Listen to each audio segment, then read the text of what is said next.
Olá minha gente, tudo bem com vocês? Então vamos para nosso penúltimo encontro desse projeto Leiam os Miseráveis.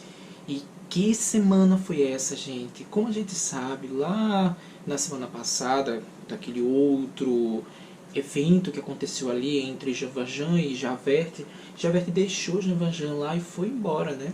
Então aqui começa exatamente nesse ponto, nessa semana, e o Javert ele fica muito fica em conflito, né, com si mesmo sobre tudo o que aconteceu, o porquê ele deixou Jean Valjean assim,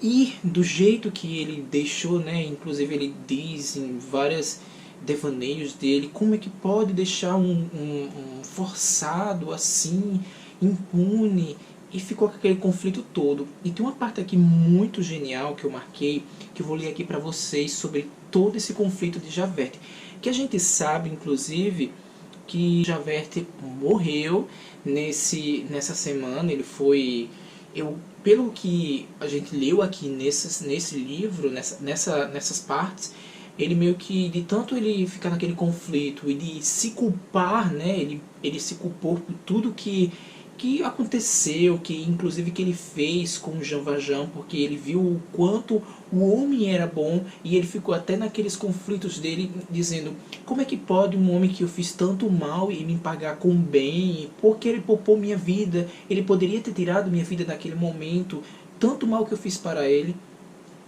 E eu acho que ele cometeu suicídio por causa de tudo isso, né? Mas vou ler aqui para vocês essas partes aqui que eu achei muito interessantes, são muito profundas essas partes, que ele diz assim: Jean Valjean o desconcertava, que ele estava desconcertando o Javert ali todo, né?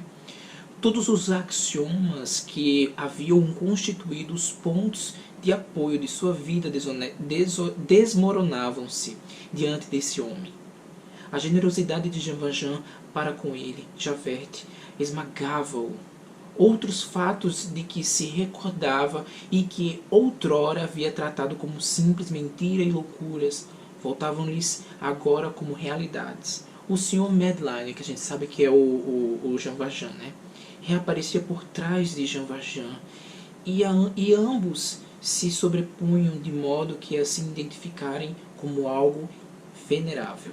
Javert percebia em que sua alma se via tomada por um sentimento horrível, a admiração por um forçado. Isso estava meio que maltratando Javert de uma forma muito cruel. Ele não admitia que ele tivesse um sentimento como, por exemplo, gostar de um forçado. Continuando. O respeito por um grilheta seria impossível, ele dizia, né? Tremia e não conseguia subtrair-se a essa admiração. Ele estava admirando o Jean Valjean, achei genial isso. Debatia-se, mas via-se a confessar em seu foro interior a sublimidade daquele miserável. Isso era odioso. O Javert estava enlouquecido porque ele estava sentindo uma espécie de admiração total pelo Jean Valjean, né? Então ele continua: um criminoso magnânimo, forçado, compassivo, afável, caridoso, clemente, pagando o mal com o bem, que é o que eu disse a vocês, né? Dando perdão em troca de ódio, preferindo a piedade à vingança, achando melhor que perder o próprio inimigo, salvando quem o ferirá, ajoelhando nos pícaros da virtude, mais vizinho do anjo do que o homem. Javert via-se constrangido e acreditar que esse monstro existia. Isso não podia continuar assim. E aí Javert foi andando, né, lá naqueles canais ali em Paris, e ele viu umas águas ali conturbadas. Eu acho que nesse ponto ele meio que se jogou, né? Então a gente sabe que o fim de Javert foi aqui, ele meio que se conflitando, ele não aceita primeiro. ele não aceitava que ele tivesse uma espécie de admiração para um ex-presidiário, um ex-forçado, como ele chama, né, ex-grilheta. Ele não aceitava isso de hipótese alguma. E ele também, de certa forma, ali a gente percebeu que ele tinha uma espécie de culpa do que tudo que tinha acontecido na vida de Jean Valjean, porque ele perseguiu Jean Valjean praticamente a vida inteira, passando todo esse sufoco sobre a história do Javert nesses conflitos.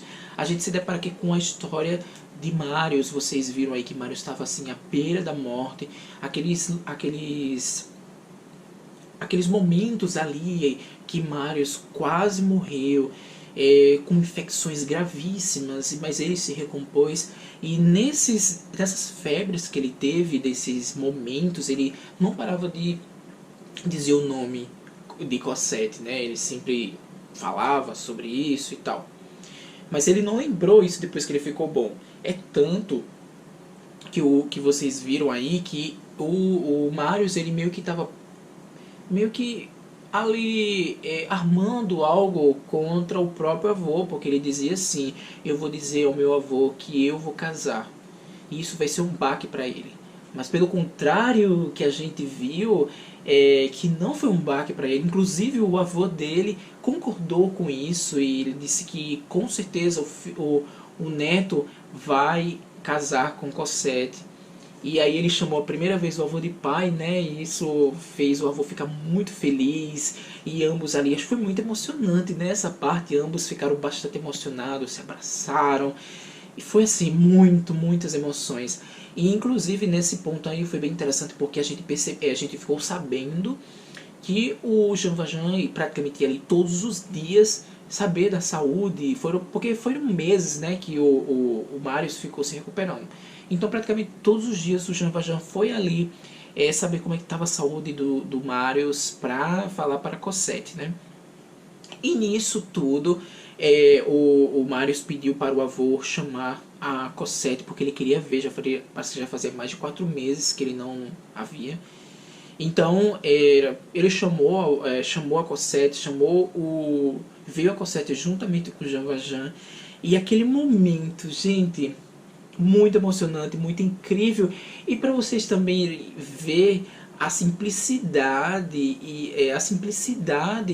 e a ingenuidade, né, da Cosette ali para com o Mário, todo aquele respeito, todo aquele meio cheio de pudores. Eu achei muito bonito isso, a forma como ela chegou de uma forma muito respeitosa. Achei muito bonito essa parte desse encontro, foram bastantes emoções. Mas de tudo ali, das emoções todas que ocorreram, teve uma emoção aí que assim, pra mim, eu não resisti, gente. Foi assim, com certeza foi um momento assim que eu chorei bastante desse livro. Que vamos recapitular um pouco. A gente sabe que depois de tudo isso foram marcados o casamento de Marius com a Cosette. E um ponto bem interessante nessa arrumação do casamento, nessa organização, é que o Victor Hugo, ele fez basicamente um resumão ali de como eram os casamentos tradicionais, sobretudo casamentos que envolviam bastante dinheiro, ou então pessoas importantes, tinha que ser disso, tem que ser daquilo, muitas tradições. Ele focou bastante nisso. Eu achei bem interessante essa explicação sobre o casamento daquela época, de 1800 e pouco, 1833, enfim. Mas a gente sabe que na hora do casamento lá, quando eles estavam caminhando, né, inclusive para a capela, a gente fez um encontro ali, meio que tava, acho que era um período do carnaval, e quem estava mascarado acho que era o Sr. Thénardier. Então ele, acho que vai fazer alguma coisa aí que eu não sei. Inclusive, falando sobre o Sr. Thénardier, o próprio Marius, não sei se vocês perceberam, o próprio Marius, ele não considerava o Thénardier como um criminoso. E inclusive, desse ponto sobre o Thénardier, a gente viu que o Sr. Thénardier salvou a vida do pai dele lá em Waterloo, né, na guerra de Waterloo, mas também ele salvou a vida praticamente do Marius, né? Foi ele que abriu lá a porta lá no esgoto para Jean Valjean passar com o Marius. Vocês lembram dessa parte? Então, teoricamente, ele também salvou o filho ali, o filho do homem que ele salvou no passado. Então, tem esse encontro aí de temporal, né, que a gente pode perceber. Então, voltando agora para a emoção, a gente viu no momento lá do casamento de Cosette que o Jean Valjean se ausentou e voltou lá para a casa que ele estava, né, lá na casa que ele e Cosette moravam. E ele abriu aquela valise, gente, pela madrugada. Na hora que ele abriu aquela valise, não teve como, chorei muito aquilo. Quando ele abriu a valise e começou a tirar os objetos que tinham ali naquela valise, objetos esses que cheio de seus significados, cheio de simbolismo, né, podemos dizer, o simbolismo ali de salvar uma criança do castigo que ela estava sofrendo, o simbolismo ali da roupa preta, né, da Cosette, que era uma roupa que simbolizava o luto pela morte da mãe dela. Gente, muito, muito... Ó, eu fico todo arrepiado. Muito incrível essa parte. Eu, assim, parei várias vezes. Foi incrível. Aí quando ele começa a... Gente, tô todo arrepiado. Quando ele começa a falar dessas roupas dela, dos objetos, e ele faz um flashback ali de como a salvou das mãos dos Thénardier num período muito frio, e a Cosette estava ali desgastada, estava no seu limite, naquela floresta escura, gelada, no inverno, pegando água. Gente, não, inevitável não chorar, não chorar. O livro é maravilhoso, maravilhoso, maravilhoso. Então eu chorei muito, muito, tô, assim, fico emocionado só em falar nessas partes. Então, o próprio Jean Valjean, ele se acaba de chorar, ele enfim, até tem uma parte aqui que o narrador, né, da história diz que se alguma pessoa passasse ali nas escadarias e via ele soluçado de uma forma muito profunda. Então, gente, muito, muito, muito, muito, muito emocionante esse livro. Assim, fico emocionado só em falar dessas partes. Mas enfim, a gente vai ainda ver aqui o que vai acontecer com Jean Valjean. Eu não sei o que vai acontecer com ele. Eu já terminei de ler o livro, mas eu não vou contar nesse vídeo, né? E o próximo vídeo, no próximo sábado, a gente se despede desse livro, assim, incrível, incrível, incrível, incrível, incrível. Eu só tenho a dizer uma coisa: muito obrigado vocês, eu agradeço muito que vocês tenham me acompanhado nesse projeto maravilhoso. Se não fosse vocês também, eu não teria lido esse livro. Como vocês sabem, eu tentei ler 5 vezes e não consegui. E eu reuni forças que eu confesso, né, que teve momentos bem difíceis, porque a gente sabe que em algumas partes o Victor Hugo foi muito prolixo em alguns pontos, descrevendo descrições e tal, e eu achei essas partes bem cansativas. Então fui ter assim muita força e consegui concluir o livro, e eu agradeço demais a vocês, demais, demais, demais. Eu estou assim super feliz. É um livro que dividiu minha história como leitor. Vai existir um leitor, um Christian leitor, antes e depois da leitura dos Miseráveis. E é isso, gente. Eu espero que vocês tenham gostado. Do próximo vídeo a gente se despede. Não vou poder fazer a live, não tenho como, gente. Me desculpem, me perdoem, porque eu tinha prometido fazer a live no último vídeo, não tenho como. Eu tô com muito trabalho esse mês de setembro e o mês de outubro, então assim, tô bem sobrecarregado. Então não tenho como fazer. Mas a gente faz uma live depois aí, comentando outras coisas. Depois eu marco uma live, tá bom? Mas é isso. Muito obrigado e até uma próxima.